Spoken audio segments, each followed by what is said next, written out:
Hi, I'm Keira Newton coming to you from Santa Fe, New Mexico. Today I would like to go through your front splits.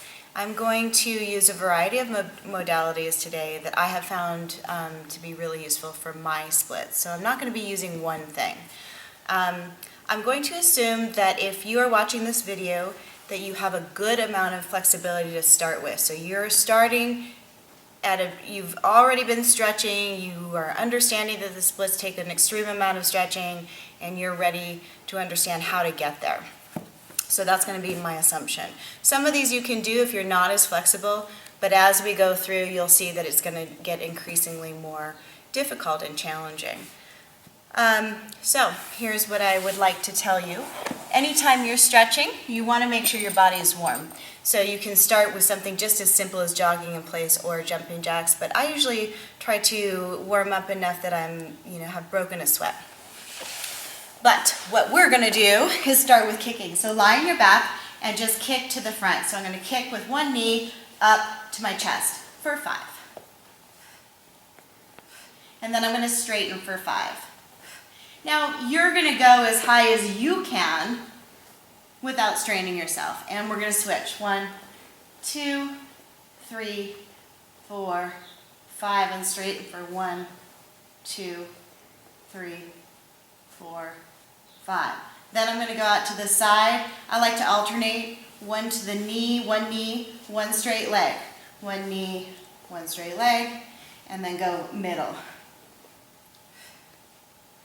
4, 5, and one knee out to the side. So knee directly to the side, 4, and then I'm going at a 45 here straight. And come on up.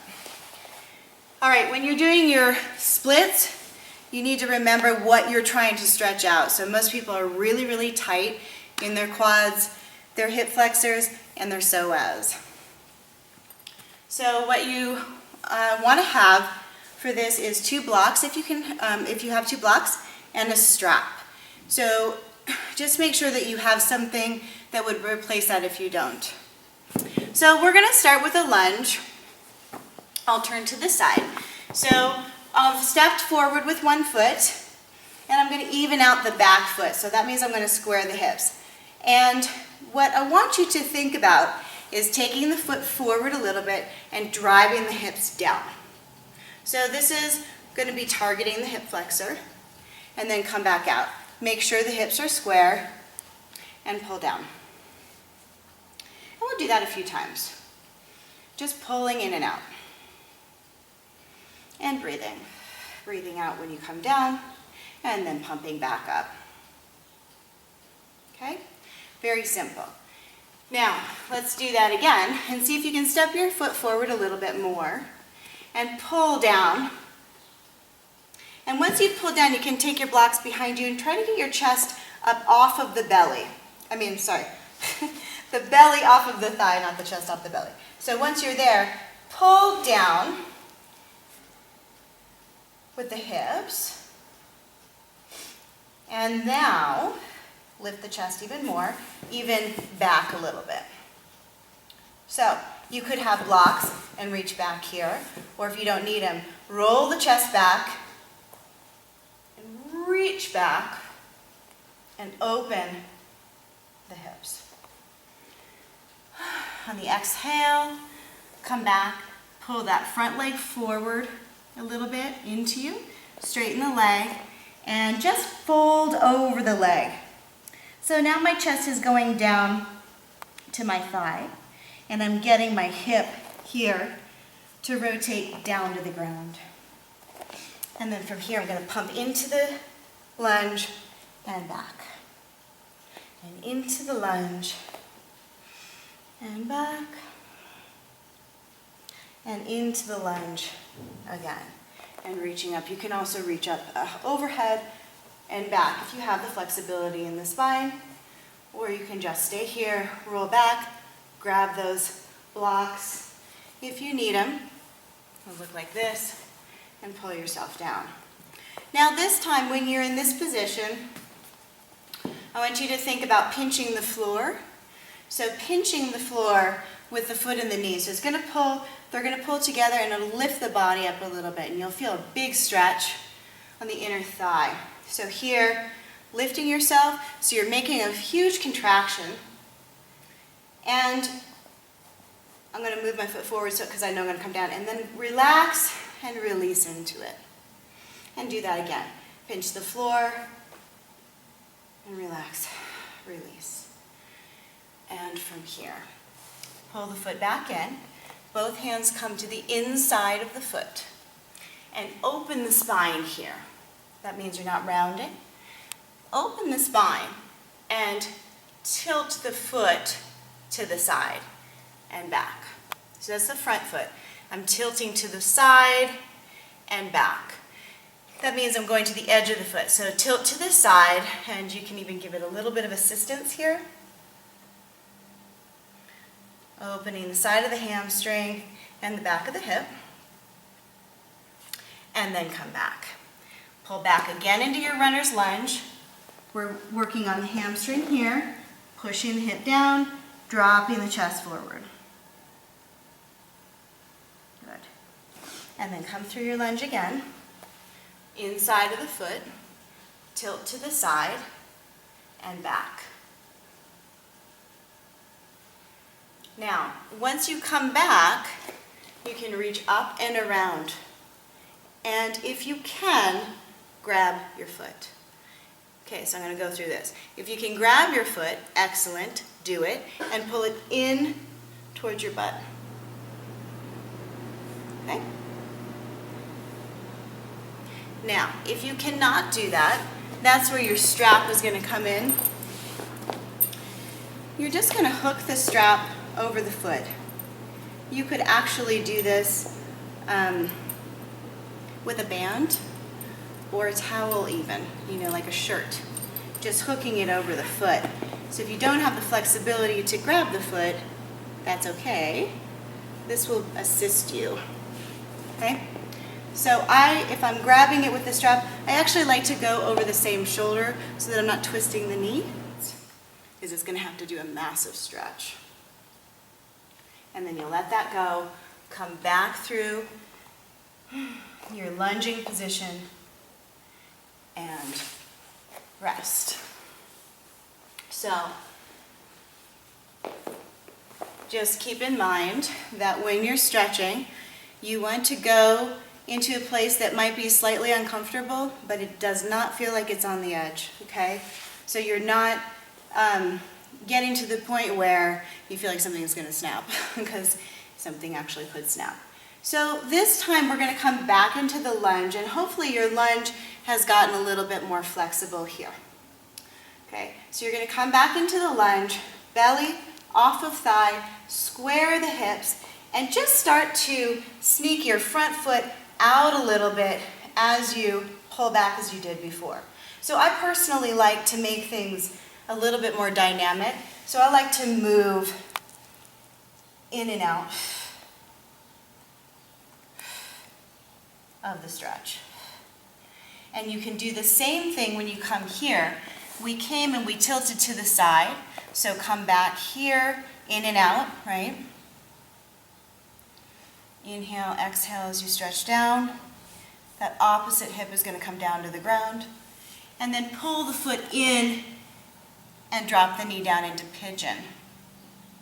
Now, most of you know that when you're in pigeon, you want to focus on that back hip rolling down. So it's really kind of tucking underneath you. If I keep it out like that, that would be a false split. It looks really different than a real split, and I'll show you. It would be like this. A lot of people do that. So when you're doing a pigeon, you're going to start focusing on what you would focus on in true split, which is the foot is completely, the leg is completely straight behind me. Good. And from your pigeon, roll in and out of the pigeon. And you can step the arms forward and come down, walking down and moving in and out again. So now we're opening up the back of the hip and the side of the hamstrings here.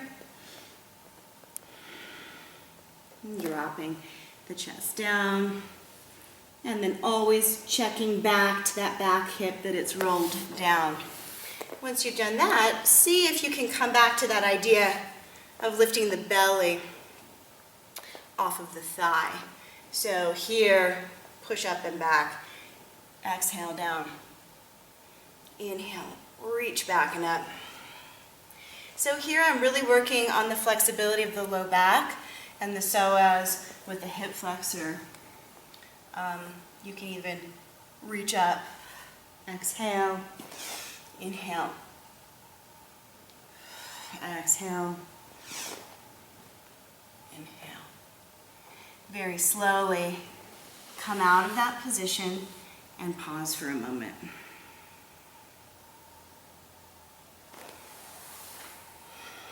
Okay, so we're going to come back into our lunge position, and first I just always like to check to see how I'm doing in the lunge, if it's gotten a little bit deeper, and hopefully it has for you.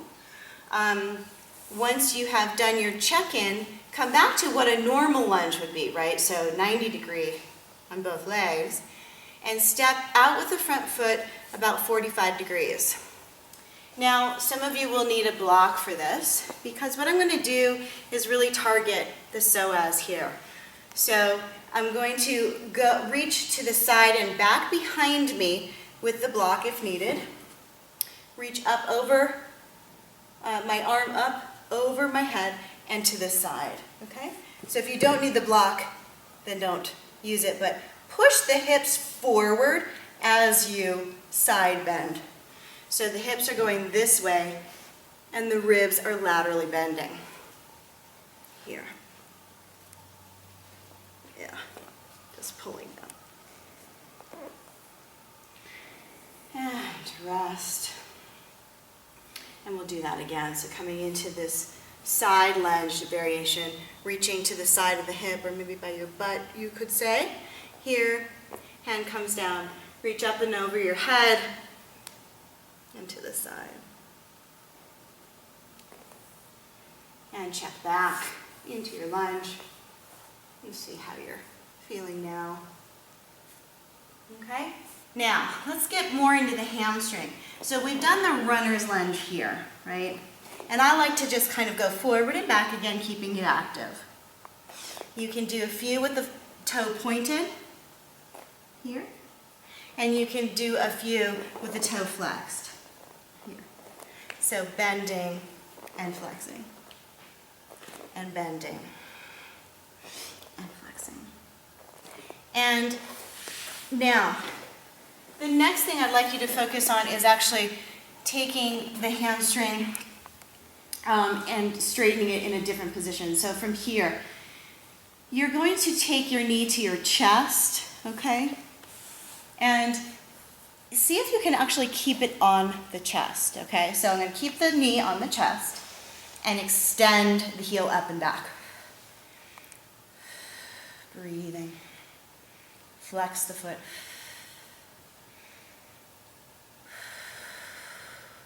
And if you're getting more flexible, pull a little bit harder. Other leg is straight, okay? After you've done about 5, let's grab our strap again and take it, loop it on the foot and straighten the leg. Now, of course, if you're here, that's totally fine. What you can do is think of straightening the arms and pressing the shoulders back and just pulling it, hugging it into you. Or you can walk the strap up, pull the strap, and I like to just kind of assist, pulling in. And relaxing into it. And a little bit of activity here. And then flexing the foot, same. And pulling it. And pulling it. Good. And then come back up. Remove your strap. And let's check back again. So we've done a lot of movements really quickly. I recommend actually you take some of these and slow them down on your own time. Figure out what's tightest for you, what's getting in your way, and use those. But for this today, so I'm going to come back and check. Now, I'm going to use my slippery socks here. So if you're on a yoga mat that's sticky, you might want to just get off that yoga mat and maybe move to a floor that you can slide the foot. So once I'm feeling like my lunge has gotten better, I am going to increase my lunge angle, and that means I'm going to take it up onto a block. Okay, so now we're going to get pretty intense here. So I've got my foot up on a block, and of course it could be a low or high variation. And a stall bar is much better for this, but just focusing on dropping the hip and the back down. And of course, you could come back here and pull. Releasing this variation as well. Let go of your block. And now the fun begins. So I'm going to go into my lunge, and I'm going to just actually use my hands to support myself, taking that back hip down and seeing if you can slide. Now from here, this is about where most people want to be, or they actually are there. So get there and make sure that hip is dropped down and you're actually squared, meaning the back leg isn't kicked out to the side or anything strange in the hips. And if that feels like, ooh, that's all I can do, then get your block back and support yourself. So you could be here, okay? Or you can take it down a little bit lower and support yourself here. Now see if you can lift the chest up, square the hips, and just sink into it. Or, if you're ready, you think, for the real deal, then you're just going to slide into the splits. Square the hips. And voila, there you are. I recommend that you find the places that are getting in the way the most for you, and you work on those. Typically, it's the hip flexors and the quads, I'll warn you right now. But take your time, do this every day, and you will see a dramatic improvement. And make sure you let me know how it was for you. Thanks for joining.